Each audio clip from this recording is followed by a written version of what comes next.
godfather of the voyeurs chill. Shout out my boy, DEMEGODTV. It's Wave God in this motherfucker. Hey, shout my nigga Demi T though. That song pop like I'm Iggy. All they talking about is last night like I'm Demi. Say you got. Groupies donated $5. Damn ski pulled the Michael.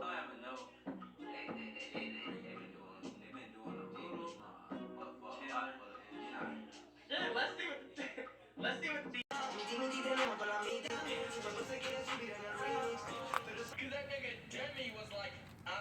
What's up, DEMEGODTV, DEMEGODTV family? Today we're doing a educational reaction to what ibuprofen does to the body. We're finna educate ourselves, learn what ibuprofen, them pills, you know, what they tell us take, you feel me, for pain, and etc. what it does to our body internally, because we don't know what it do. So the doctor finna tell us, you feel me? And check out this channel in the description box below.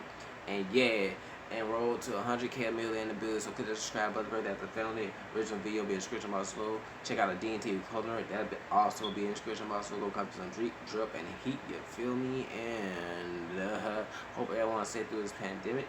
And no further ado, let's get into this reaction. What does ibuprofen or medications like it do to the human body? This is a very common medication that I'm sure many of you have probably used for things like pain, inflammation, a fever, or maybe even something like period or menstrual cramps. But could this medication cause any harm or potential side effects?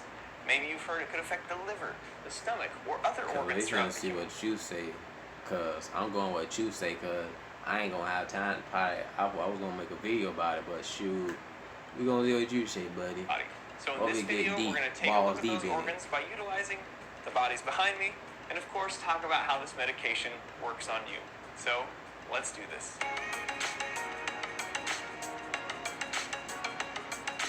So at some point we're going to need to take this and get it into the various digestive system structures so that eventually the medication can get absorbed into the body so that it can take its effect. But first, what is ibuprofen? Ibuprofen, commonly known as some other brand names like Advil or Motrin, is classified as a non-steroidal anti-inflammatory drug, or an NSAID. Now, there are some steroidal anti-inflammatories. Maybe you've heard of things like prednisone or dexamethasone, but those steroidal anti-inflammatories work a little differently, and so we'll save those for a different video. So that's focus on these right? non-steroidal anti-inflammatories like ibuprofen. If I'm wrong, Ibuprofen has some pretty common uses.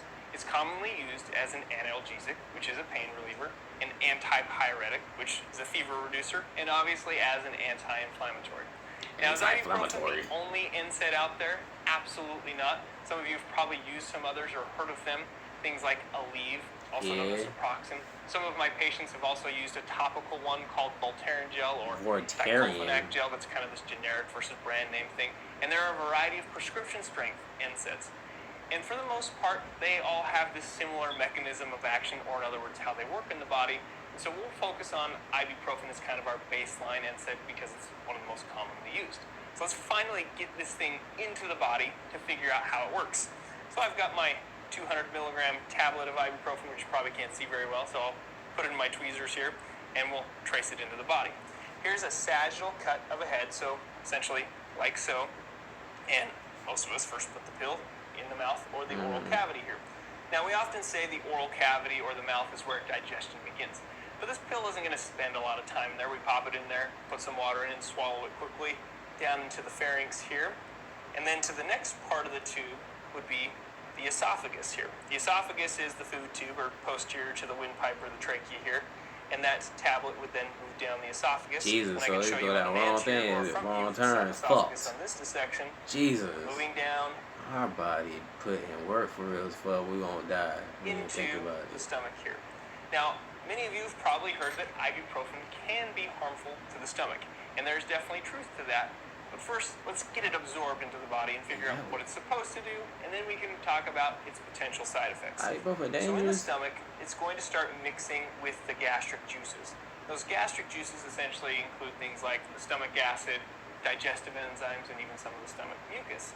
Now, that's where the pill or the tablet's actually going to start to dissolve, and its active ingredients are going to be released or to a point where they can start to be absorbed.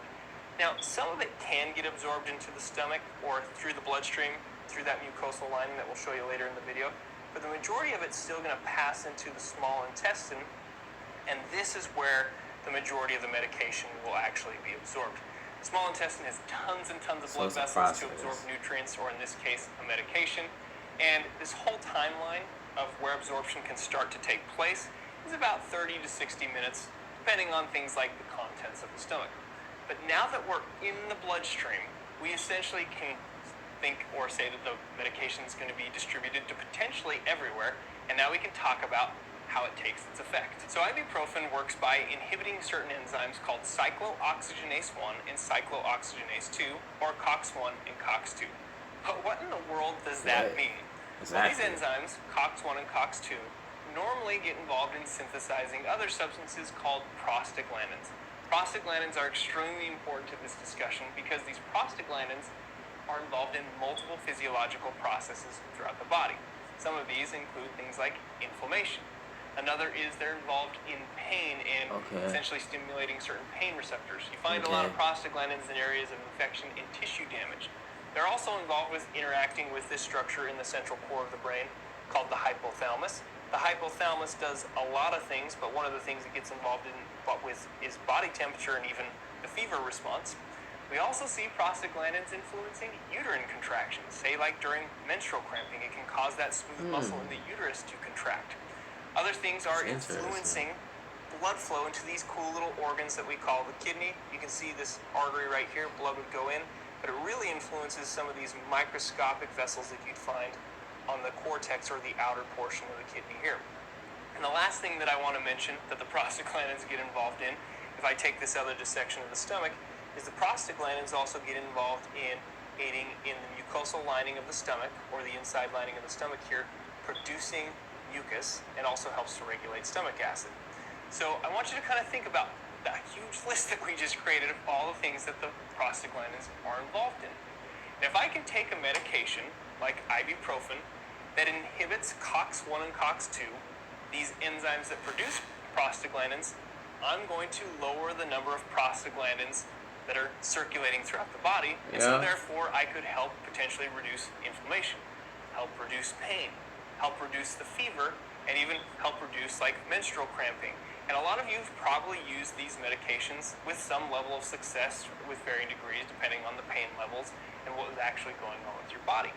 But what about the potential side effects? Let's discuss those by going to another cadaver. So let's talk about some of the potential side effects of ibuprofen. Whenever we take a medication, we kind of have to do this pros versus cons. The pros of the therapeutic benefits of the medication versus the cons or those side effects of the medication. So with ibuprofen, could it affect the liver, the stomach, or other organs throughout the human body? Well, let's start with the liver. If you take a look at this section here, I've got the diaphragm in my hands here, and if I reflect this diaphragm or this muscle back or upwards, you can see this huge organ that we call the liver. The liver is the second largest organ in the human body, second to the skin, and it's located in the right upper quadrant of the abdomen. Now, the liver does a ton of amazing things for the human body, one of which is to metabolize a lot of different drugs or medications. And what do we mean by metabolize drugs and medications? Well, let's think about the ibuprofen circulating throughout the bloodstream. Eventually, that ibuprofen is going to pass through the liver. And when it passes through the liver contains certain enzymes that are going to actually convert the ibuprofen into more of an inactivated form in what they would refer to as a metabolite. And that metabolite, that converted form of ibuprofen, will then continue on its merry little way through the bloodstream, but eventually make it to the kidneys, get filtered out, and we'll just pee it out. Our body do a lot of work for us. The question is, during that conversion process in the liver, does that cause any potential harm to the liver? For the most part, no. Ibuprofen is relatively safe for the liver. You can always find cases where there's certain situations where people have had some harm to the liver from taking ibuprofen, but again, for the most part, it's relatively safe. But if we compare that to the potential side effects of the stomach, that might be a little bit of a different story. So let's take a look at this other dissection here. So I've actually got two stomachs here. I've overlaid 2/3 of a stomach because we cut it right here, as you can see, and I just wanted to kind of give you the comparison of the full stomach. But the reason we show people this stomach is we love to show people the amazing inside lining of the stomach. This inside lining that I'm touching with my thumbs here is called the tunica mucosa. Called the tunica mucosa because it helps produce why you doing mucus. That? It just feel like Now, one of the reasons why our stomach doesn't eat itself alive with its own acid or irritate itself is because we have that coating or that protective barrier of mucus between the acid and the actual lining of the stomach. So you think, here's the inside lining of the stomach, mucus, and then we've got that acid. But remember our discussion about prostaglandins and what they could do earlier. Prostaglandins also got involved in helping the stomach produce mucus and even regulating the stomach acid. So if I take a medication that reduces the amount of prostaglandins, ibuprofen, then I reduce the potential amount of stomach mucus on that inside lining, and so I could thin out that protective barrier and make it more risky, or at least create a situation where the acid could irritate the stomach more easily because that mucus being thinner or is reduced. And so that's essentially how ibuprofen could affect the stomach or cause stomach irritation. Now, in general, people who take ibuprofen every once in a while, even if you take ibuprofen for a few days to help with a fever from like the flu or some other illness, for the most part, you're not going to have major stomach issues. We're more concerned about those who may be on ibuprofen every single day to help manage a chronic condition, say like maybe arthritis. Or we might be more concerned with patients who have a history of gastritis, which is inflammation of this inside lining, or maybe somebody who has peptic ulcer disease. But what about other organs like the kidneys?